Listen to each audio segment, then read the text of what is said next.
Haleluya, puji Tuhan, salam sejahtera bagi kita semua, keluarga besar GPDI El Shaddai Magelang. Kita bersyukur kepada Tuhan, kembali kita bisa menikmati kebenaran firman-Nya. Dan judul renungan firman Tuhan hari ini adalah Hidup Mati untuk Tuhan.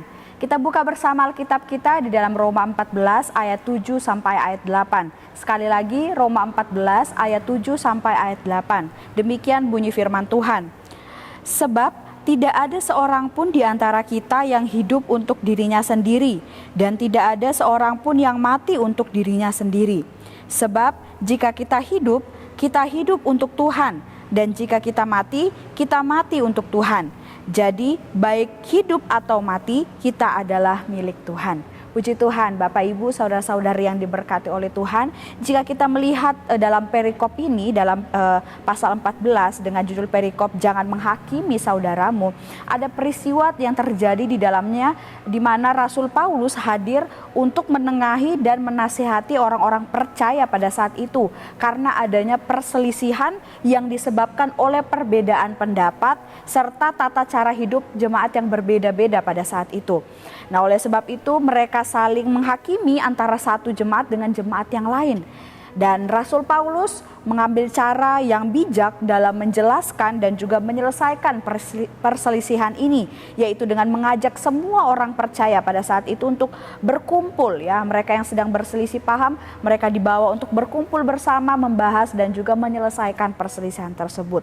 Nah, dalam perkumpulan inilah Rasul Paulus mengemukakan sebuah pernyataan yang sangat penting dan juga sangat luar biasa. Ya, jika kita melihatnya, jika kita mendengarnya atau kita bisa menikmati dalam kebenaran firman Tuhan, ini adalah pernyataan atau sebuah kalimat yang sangat luar biasa, terlebih khusus sebagai kita sebagai pengikut-pengikut Kristus. Nah, pernyataan ini pun harus kita aminkan dan juga kita tanamkan dalam diri kita. Nah, apakah pernyataan yang saya maksudkan itu? Kita lihat di dalam ayat pokok kita di ayat yang ke-8. Di sana Rasul Paulus berkata, sebab jika kita hidup untuk Tuhan. Dan jika kita mati untuk Tuhan. Jadi baik hidup atau mati, kita adalah milik Tuhan. Puji Tuhan, ini adalah kalimat dan pernyataan yang sangat luar biasa yang juga harus kita aminkan dalam kehidupan kita. Nah, dari nasihat Rasul Paulus ini bagi jemaat Roma pada saat itu, kita juga disadarkan, ya, dari pernyataan Rasul Paulus tadi, kita juga disadarkan juga bahwa hidup kita ini harus dilakukan atau harus dijalankan dengan cara yang benar, dengan aturan-aturan yang sesuai dengan firman Tuhan. Kita disadarkan bagaimana cara hidup yang benar yang sesuai dengan kehendaknya Tuhan. Karena baik hidup ataupun mati kita ini adalah untuk Tuhan. Ya, hidup kita untuk Tuhan, bahkan kita mati pun untuk Tuhan. Oleh sebab itu kita harus melakukan semua yang benar untuk Tuhan selama kita menjalani kehidupan kita di muka bumi ini, bahkan sampai kita mati nanti. Nah, kita akan melihat kebenaran firman Tuhan. Bagaimanakah cara hidup yang benar ini? Ya, di dalam kita mempraktekkan hidup dan mati untuk Tuhan. Yang pertama, tidak saling menghakimi sesama. Kita lihat di dalam ayatnya yang ke-10 dari Roma 14 ini. Ayat 10 firman Tuhan berkata, tetapi mengapakah engkau menghakimi saudaramu? Ya, atau mengapakah engkau menghina saudaramu? Sebab kita semua harus menghadap tahta pengadilan Allah. Di sana dikatakan, tetapi mengapakah engkau menghakimi saudaramu? Jika kita melihat atau membaca lagi ayat ini, ya, ini adalah sebuah pertanyaan yang menunjukkan bahwa siapakah kita ini sehingga kita ini menghakimi orang lain. Dari pertanyaan ini kita ditegur, ya, kita diingatkan bahwa kita tidak sama sekali berhak untuk menghakimi atau menilai sesama kita, ya, sesama manusia. Karena apa? Ya, mengapa? Karena yang berhak dan berkuasa untuk menghakimi manusia hanyalah Tuhan Yesus, hanyalah Bapa yang di surga. Dan juga karena kita sendiri pun tidak luput dari yang namanya kesalahan. Kita juga tidak sempurna, banyak kesalahan, banyak dosa juga yang kita lakukan sehingga kita tidak berhak untuk menghakimi sesama kita. Seperti firman Tuhan yang terdapat di dalam Roma 2 ayat 1 dan ayat yang ketiga. Sekali lagi, Roma 2 ayat 1 dan ayat yang ketiga, firman Tuhan berbunyi demikian. Karena itu, hai manusia, siapapun juga engkau yang menghakimi orang lain, engkau sendiri tidak bebas dari salah. Sebab dalam menghakimi menghakimi orang lain, engkau menghakimi dirimu sendiri, karena engkau yang menghakimi orang lain melakukan hal-hal yang sama. Ayat yang ketiga, dan engkau hai manusia, engkau yang menghakimi mereka yang berbuat demikian, sedangkan engkau sendiri melakukannya juga. Adakah engkau sangka bahwa engkau akan luput dari hukuman Allah? Nah, ayat ini menegaskan kepada kita bahwa hanya Tuhan yang berhak atau memiliki kuasa untuk menghakimi manusia. Kita sama sekali tidak memiliki hak sehingga kita bisa menghakimi sesama. Karena kita pun juga melakukan kesalahan. Dan jika ada kesalahan yang kita lakukan, kita juga tidak akan luput dari yang namanya hukuman daripada Tuhan. Hanya Tuhan yang bisa memberi penghakiman dengan jujur dan adil. Dan standar penghakiman yang benar itu adalah sesuai dengan kehendak Tuhan, bukan dengan kehendak manusia, bukan dengan logika manusia. Oleh sebab itu, dengan alasan atau pertimbangan apapun, manusia tetaplah tidak boleh menghakimi sesama manusia. Ya, puji Tuhan. Kemudian yang kedua, ya, bagaimana cara kita hidup benar di hadapan Tuhan? Karena kita menyadari bahwa hidup kita, bahkan mati kita ini untuk Tuhan. Yaitu yang kedua adalah tidak boleh menghina sesama manusia. Di dalam ayat yang ke-10 lagi di sana dikatakan, atau mengapakah engkau menghina saudaramu? Ya. Ada 3 alasan utama mengapa umat-umat Tuhan tidak boleh menghina sesamanya. Yang pertama, semua manusia diciptakan segambar dan serupa dengan Allah. Kejadian 1 ayat 27 firman Tuhan berkata, maka Allah menciptakan manusia itu menurut gambarnya. Menurut gambar Allah diciptakannya dia, laki-laki dan perempuan diciptakannya mereka. Karena kita diciptakan segambar dan serupa dengan Allah, maka setiap manusia adalah berharga dan mulia, khususnya di hadapan Allah. Kita semua ini sama, ya. Manusia itu semua sama, tidak ada yang lebih, tidak ada yang kurang di hadapan Tuhan. Semuanya sama.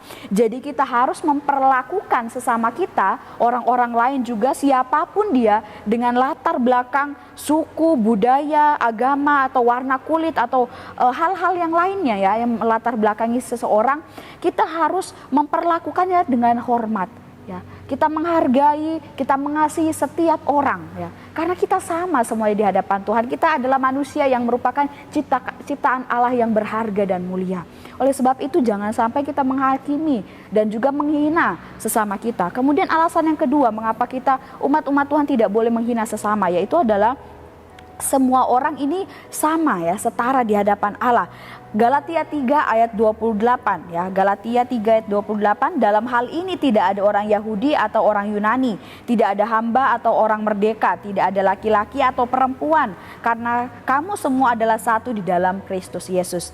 Saat ayat ini ditulis, hal ini ditujukan kepada orang-orang Kristen di masa lampau yang masih ada perbedaan kasta, ya, di antara mereka. Kasta, status antara tuan, budak, laki-laki dan perempuan dan lain sebagainya.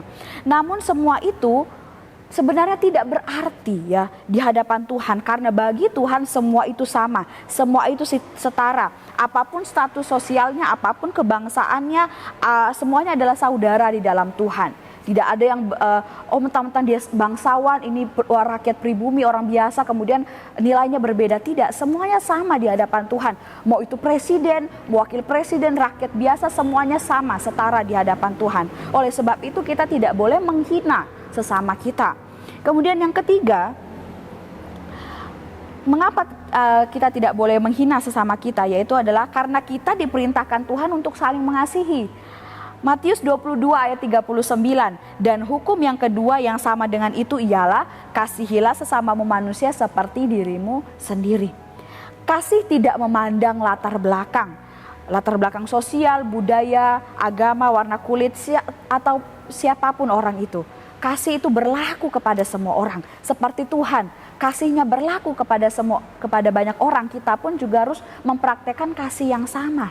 Karena itu kita harus melakukan perintah Allah ini dengan segenap hati, yaitu mengasihi, ya. Dan dari kasih itu kita akan melihat bahwa kita akan menghasilkan perbuatan di mana kita tidak akan menghina sesama manusia kita. Karena apa? Karena kita melakukan perintah Tuhan, ada kasih di dalam kehidupan kita. Nah, kemudian yang ketiga, ya, cara hidup yang benar, ya, di mana kita mempraktekkan bagaimana hidup dan mati kita ini untuk Tuhan. Apa yang harus kita isi dalam kehidupan kita? yaitu adalah bertekuk lutut di hadapan Allah dan memuliakannya. Ayat yang ke-11, firman Tuhan berkata dalam Roma 14, karena ada tertulis, demi aku yang aku hidup, demikianlah firman Tuhan, semua orang akan bertekuk lutut di hadapanku dan semua orang akan memuliakan Allah. Kita harus memuliakan Allah dalam kehidupan kita selama kita hidup di muka bumi ini, bahkan sampai kita mati nanti. Ya, kita harus memuliakan Allah karena hidup dan mati kita itu adalah untuk Allah. Dan juga selama kita hidup kita harus memuliakan Allah. Mengapa kita harus selalu memuliakan Allah? Yang pertama, karena Allah yang kita sembah adalah mulia adanya. Roma 11 ayat 36, sebab segala sesuatu adalah dari Dia dan oleh Dia dan kepada Dia. Bagi Dialah kemuliaan sampai selama-lamanya. Allah yang kita sembah adalah Allah yang mulia adanya. Oleh sebab itu kita harus selalu memberikan kemuliaan hanya bagi Tuhan. Kemudian alasan yang kedua, mengapa kita harus selalu hidup memuliakan Allah? Karena Allah sudah melakukan segala sesuatu yang terbaik bagi kehidupan kita. Allah yang sudah menciptakan dan membentuk bahkan menebus kehidupan kita. Yesaya 43 ayat 1 firman Tuhan berkata, tetapi sekarang beginilah firman Tuhan yang menciptakan engkau, hai Yakub, yang membentuk engkau, hai Israel. Janganlah takut, sebab aku telah menebus engkau. Aku telah memanggil engkau dengan namamu, engkau ini kepunyaanku. Allah yang membentuk kita, menciptakan kita, Dia juga yang sudah menebus kehidupan kita. Oleh sebab itu kita harus selalu memuliakan Dia.